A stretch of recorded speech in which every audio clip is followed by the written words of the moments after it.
Gibutyag sa Department of Health Region 9 nga andam na ang ahensya sa epekto sa La Nina, ilabi na kung adunay kalit nga pagsaka sa mga kaso sa dengue o leptospirosis sa rehiyon.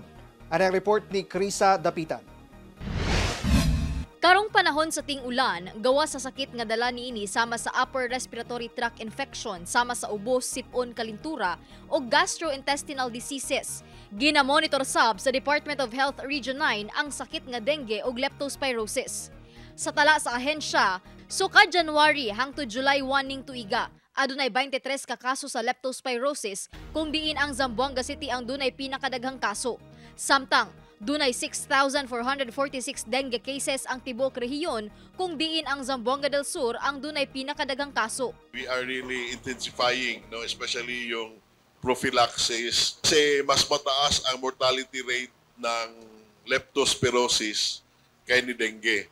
Especially na matagal na yung dengue, our hospitals, our clinicians, alam na nila kung paano i-manage ang dengue. But for lepto, yun ang concern natin. Nag-apod-apod na matud pa sila og prophylaxis medicine ngadto sa mga health center. Aduna na say mga window screens nga gitunod sa mga tulunghaan, insecticides batok sa lamok nga nagadala og dengue. Magpadayon sab matud pa ang fogging sa mga tulunghaan ug opisina.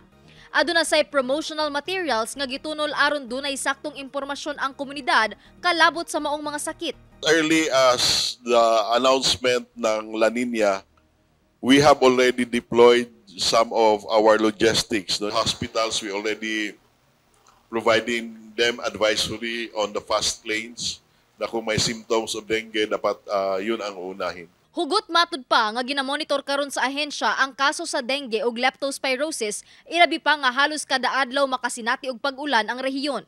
Gani, panawagan karon sa buhatan nga dili gayud mulusong sa tubig baha ug kanunayon ang paglimpyo sa nagkadayang lugar aron malikay sa sakit, ilabi na ang mga bata. Ako si Krisa Dapitan para sa One Mindanao.